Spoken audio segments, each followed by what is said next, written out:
डरावना पेड़। एक दिन प्रफुल्ल का परिवार खेत में पिकनिक मनाने गया था। प्रफुल्ल हमेशा काम में व्यस्त रहने से रविवार को ही घूमता था। उसके परिवार में माता पिता, बहन, जीजा जी थे। साथ ही सोनू और मोनू दो बच्चे भी थे। सब एक साथ रहते, एक साथ घूमते। एक संडे प्रफुल्ल ने दोस्त के खेत में जाने की योजना बनाई। सुबह सभी उत्साह से खेत की ओर निकले, लेकिन हाईवे पर गाड़ी पंचर हो गई। स्टेपनी भी नहीं थी। ऐसे में पंचर ठीक करने में समय ज़रा ज़्यादा ही लग गया। सबका मूड खराब हो गया।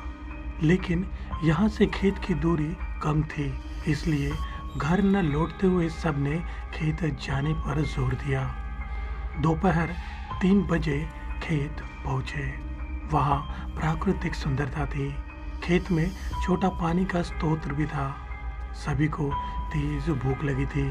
ऐसे में खाना पकाने की तैयारी शुरू की गई। खेत में एक छोर पर बड़ा इमली का पेड़ था।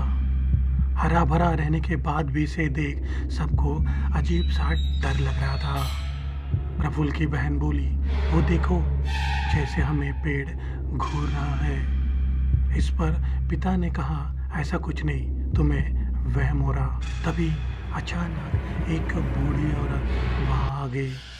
उसने सबको घूरते हुए पूछा, तुम कौन हो, यहाँ क्यों आए? प्रफुल्ल ने बताया, यह मेरे दोस्त का खेत है। वह औरत बोली, शाम से पहले चले जाओ और इमली के पेड़ के पास भूल कर भी मत जाना। ऐसा कहकर वो औरत वहाँ से चली गई। सब हैरान रह गए। बच्चों ने सोचा, पेड़ पर ढेर सारी इमली है, इसके कारण ऐसा कहा होगा। सोनू मोनू ने प्रफुल्ल से इमली तोड़ने की जिद की, लेकिन प्रफुल्ल ने उन्हें डांट लगाई। वहाँ जाना मना है, ऐसा कहा। लेकिन बच्चों ने चुपके से पिता को मना लिया और वे तीनों इमली के पेड़ की ओर चले गए। बाकी लोग खाना पकाने में व्यस्त थे। शाम 5:30 बजे सूरज डूबने लगा। प्रफुल्ल ने देखा पिता और बच्चे गायब हैं। पता चला वे इमली के पेड़ के पास गए हैं। प्रफुल्ल ने गुस्से में सबको डांटते हुए उन्हें ढूंढने जीजाजी और दीदी को भेजा। लेकिन आधा घंटा बीता, फिर भी वह दीदी व जीजाजी नहीं लौटे थे।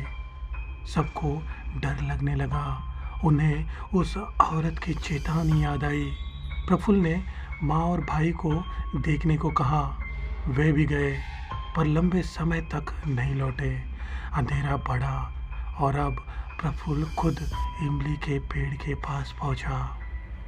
वहाँ ढेर सारी रसीली इमली पड़ी थी। इसे देख प्रफुल्ल का मन ललचाया और उसने एक इमली खा ली। इमली बहुत स्वादिष्ट थी। जब वह इमली खा रहा था, उसे किसी का ध्यान नहीं था। लेकिन इमली खत्म होते ही वह होश में आ गया। परिवार को ढूंढा, जोर जोर से आवाज़ दी, कोई जवाब नहीं। डर बढ़ते जा रहा था। पेड़ पर कुछ हिस्सा हिला। प्रफुल्ल ने देखा, वहाँ वही बूढ़ी औरत उल्टी लटकी थी और प्रफुल्ल को घूर रही थी। वह बोली, मैंने कहा कि इमली के पेड़ के पास मत आना, फिर भी तुम आए और इमली भी खाई। अब तुम भी इमली बनोगे। और ऐसा कहकर वह हंसने लगी। उसका चेहरा बदलने लगा। वह धीरे धीरे चुड़ैल का रूप लेने लगी। उसके बाल सफ़ेद, डरावना चेहरा प्रफुल्ल देखकर काँप उठा। आंखें खुली की खुली रह गई और रोंगटे खड़े हो गए। कुछ ही देर में प्रफुल्ल भी इमली बन गया और पेड़ के नीचे गिर पड़ा, जहाँ पहले से कई इमली पड़ी थी। उसके परिवार का कोई सदस्य घर नहीं लौटा। इमली का पेड़ आज भी खेत में है। रात में उसकी शाखाएं हिलती हैं। गांव वाले पेड़ के पास जाने से डरते हैं। क्या चुड़ैल आज भी वहाँ रहती है? तो दोस्तों, ये थी आज की हॉरर कहानी। कहानी अच्छी लगी हो तो लाइक करें और मेरे चैनल को सब्सक्राइब करें। मिलता हूँ जल्दी नेक्स्ट वीडियो के साथ, तब तक रखिए अपना ख्याल। नमस्कार।